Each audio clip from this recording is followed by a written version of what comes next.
Boxing, you gotta go out there and really back it up. You gotta go out there. Have you ever watched any of the older fighters fight, like in the 30s or 40s or 50s? Not that far back. I watched. You watched Sugar Ray Robinson fight? I have watched Sugar Ray Robinson. Isn't he amazing? It's crazy. Let me talk to you about great fighters. Listen, right? Give it to him, Mike.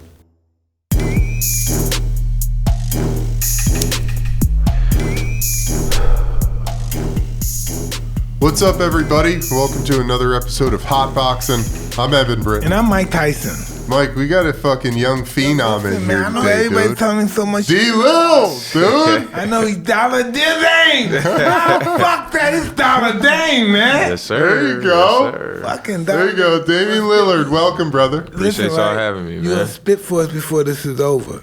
Spit for you before it's over? Yeah. Damn, y'all gonna put me on the spot like that? Maybe. That's what you do. That's what you do. What you with? I'm gonna try to have something ready for y'all before it's over. You do the top of the dome, man. Maybe it'll marinate. All the greats go. Listen. I ain't saying I'm a great though. When it comes to the music, I can't say I'm a great, man. I can't do that. Just striving. Yeah. Striving. Mike, you look like fucking Shaft today, dog. I feel like you look Shaq good. today. Yeah, you got that energy, bro. Well, Damian, man, it's great to have you here. So, what are you doing in town? We play the Lakers tomorrow. Okay. So, usually when we got a road game, we travel the day before to give ourselves a chance. This is my wife and her used to it. girlfriend. They're troublemakers. Fucking trouble. Fucking troublemakers, Big dude. time. Yeah, we traveled the day before and we play the Lakers tomorrow. Just got in today? Yeah, I literally just landed and came straight here. Wow. It's a little different because in the NFL, there's no way I could have done that. Because I played in the NFL. They will. It's like you got to go to the hotel, Yeah, lockdown, we're all on that. lockdown. I mean, y'all got a lot more people to keep track Yeah, of. We that's 15 true. players on the roster, so. That's true. Yeah. Well, really tough week for basketball. Yeah. I mean, this city lost one of its legends, one of its favorite people, Kobe Bryant. Yeah. I mean, I was deeply affected by it, as were millions of people. How has it hit you, brother? I mean, it hit hard. I think I'm from California, so growing up in Oakland, Golden State, they never made the playoffs. So when the playoffs came around, I transformed into a Lakers fan. And Kobe and Shaq and Robert Horry, all those dudes, when they went on that run, I was a half Warrior, half Laker fan. Mm. So growing up, making it to the NBA, and I grew up idolizing Kobe, and I was a fan of Kobe. And then make it to the NBA and become a peer of his. And, I played my first NBA game against Kobe. And then my first All-Star game, I sat on the bench with him the whole time and became friends with Kobe. So I think all of those things, being in touch with him is from so many different lenses, it's sad. I don't really know what else to say about it. It's so disturbing and so shocking. Yeah. That you just really don't know what to think of it. Yeah. And, tomorrow is definitely going to be a tough day for the basketball community and everybody who came in contact with him. Yeah. I mean, he just meant so much. Yeah. It was crazy, man, because, I grew up watching basketball because my dad was a basketball player. He played D1 at Jacksonville University in Florida. So I always watched basketball. Grew up in LA for the most part. So obviously Kobe was always a fixture, but to me he was like the definition of a leader. Yeah. As an athlete. And he wanted to take that role too. Yeah. He wanted to take that role as a leader. Yeah. So, that for me it was like just thinking about the whole thing. It was crazy, to have a guy like that here one day, gone the next. But we're just mourning right now because that's the natural thing to do. But the reality, we're all going down that path in life. That we're all going to face that journey. Yeah. It's just what we do here and what we leave behind our journey is really what counts. And it's not really what I'm talking about, having fame and fortune and stuff. Kobe's different. He's an international star. But just leaving here knowing that you were kind to people. And people could say he was a kind person, he was a good person. and you gave them the best you had. You gave life the best you had. Yeah. You didn't leave anything. You left it all on. You left it all on the concrete. You know. You didn't hold anything back. 100%. You know, life is just preparing you for death. That's what life is. It's pretty much a blueprint to death. Yeah. I know we talk about that a lot. You know, and also to me, it's, you know, when a guy like Kobe goes in that type of situation, it's a wake up call to everybody. You know, like you got to live this. You get one shot here, man, in life. Exactly. I know what you're gonna say. Go ahead, say. And you got to live this life to the greatest extent that you possibly can. It's our duty as the living to carry the burden of living. That's what we have to figure. How do you live your life the best possible way? Yeah. It appeared, we don't know him personal like that. We weren't there, but it appeared that he was living his life the perfect way. And it appeared, it had the appearance it was. Right. And, you know, and this tells us that life is very short, but even more so than that, it's very unpredictable. Yeah. You know? Yeah. Very unpredictable. And I think from something like this, we just all learn, even though if we not even intend to learn, this is because we're all different after. Now, I'm a different person now since that happened. Yeah. And I don't even know what happened, but I'm different. Do you know what I mean? I don't know. I know exactly what you I'm mean. different, but I don't even know how I'm different, but I'm different now that happened. Yeah. You know?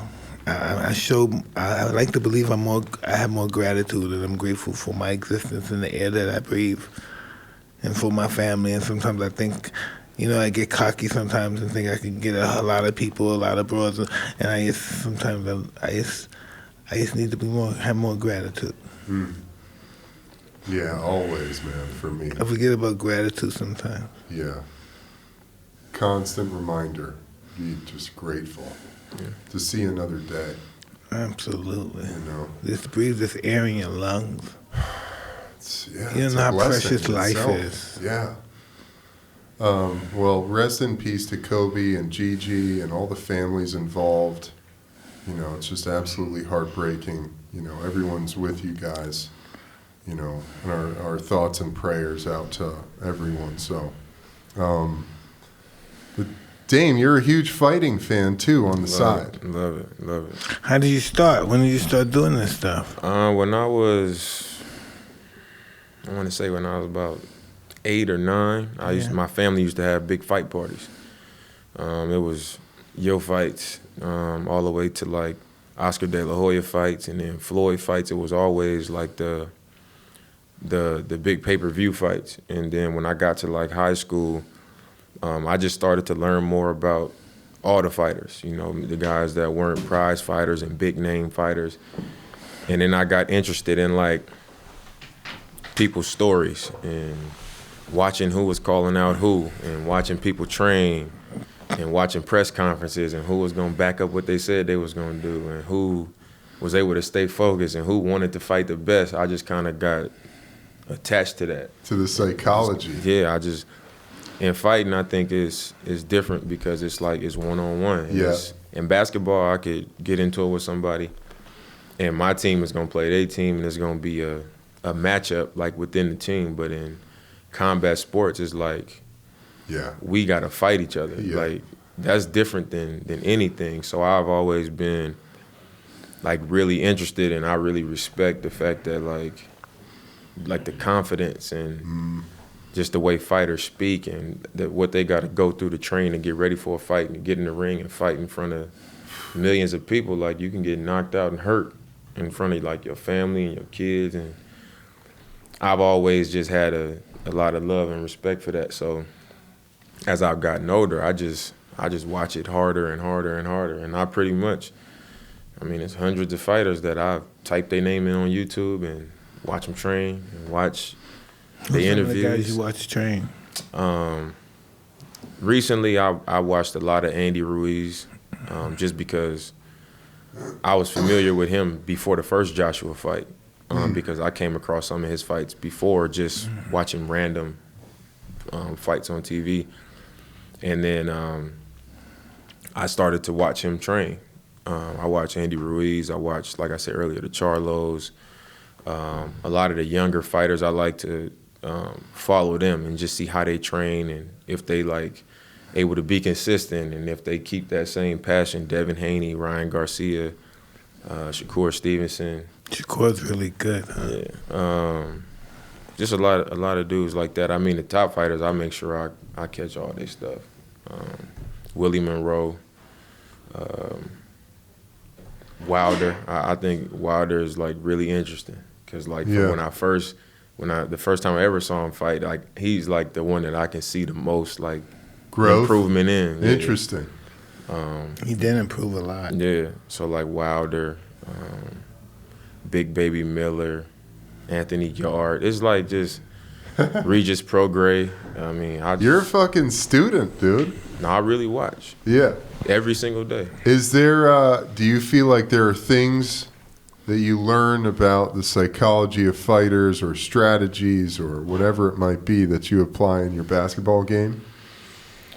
I wouldn't say things that I apply because I just think fighting is just so different. Yeah, like as far as like what you have to prepare to go into. Like I said earlier, I'm not going into my games preparing to get punched in the face, like for a real war. Yeah. Boxing, you got to go out there and really back it up, and you got to go out there. Have you ever watched any of the older fighters fight, like in the 30s or 40s or 50s? Not that far back. I watched. You ever watched Sugar Ray Robinson fight? I have watched Sugar Ray Robinson. Isn't he amazing? It's crazy. Let me talk to you about great fighters. I'm listening, right? Give it to him, Mike. So Sugar Ray Robinson had 40 fights, right? 40-0. And then he lost one fight, right? And after he lost that one fight, he went 80 fights undefeated.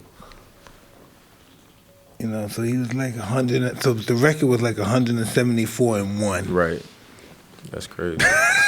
And around 85 knockouts. Yeah. You know. Insane. Listen, you get a guy like Henry Armstrong, right? He defended his welterweight title 20 times in 2 years. 5 times in 1 month. That's crazy. More than a fight a week. It's a monk. He's a monk. There's some monks in the past. You know, they put people like me in check. They put our egos in check. I talk that shit, the baddest man on the planet, the greatest fighter God created, and then I look in the history books and I think, oh fuck, I'm just talking, nigga. Oh my God. Yeah, I watched it wasn't even that long ago, like a month ago. I watched I think it was Jack Johnson. They got a 45-minute long video on YouTube. Yeah, documentary where he got a fight. He fighting outside and it's like 35 or 45 rounds or something. Yeah, 25 rounds. And he beat up the dude for like 25 rounds and it's hot outside and he ended up losing. But it's like that's like them type conditions and what it was for them back then is similar to what you're saying with how like what they did compared to what fighters do now. And it's like you respect it on a different level. Listen, I don't put myself in the league of Jack Johnson. Jack Johnson's fighting in the ring and there's 75,000 people saying, I'm going to kill your nigga if you hurt him. I'm going to kill your wife. I'm going to hang a fucker. We're going to tar and feather the bitch because she's white. You know, this is what they're saying. This is what they're saying in the while he's trying to he's fight. Fighting. You know what he's doing? Oh, and he's beating the guy. Boom, boom, boom. Oh, he's so beautiful. I'm gonna send him to you real nice. Boom, boom. And he's talking to the guy's wife. How you doing, Miss Jeffries? Hey, John L. Sullivan, Mr. Sullivan. How you doing, sir? And then boom, boom, boom. Beat the guy that. And watch when you see. If you ever watch him fight, he look in the crowd. He's always smiling because they're cursing at him like a dog. Wow, nigga, you're gonna get lynched. It's crazy. Unbelievable, man. Beautiful though, beautiful. You have to see his documentary, man. You might cry. He's such a tough guy. That's where Ali got his courage from. He watched Jack Johnson documentary. He said, "I'm nothing compared to Jack Johnson." Jack Johnson, listen. In 1908, you got lynched for looking at white women, reckless eyeballing. He married 3 of them. Wow. Good for him, dude. And he was cheating on one of them so much and she committed suicide. He drove her crazy. Man. Then he got arrested for pimping, the pimping charge, the Mann Act. When was this? This is in They put it on him, I think, in 1909, something Wow. like that. And then he skipped the country, left the country. Where'd he go? Fought in Europe for a while. Oh, okay. And then he lost the title to Jess Willard in Cuba. Then he made a deal with the government and came back and did a year and a month Wow. in Leavenworth Penitentiary. Wow. Dame, have you heard of Tom Molyneux? I haven't.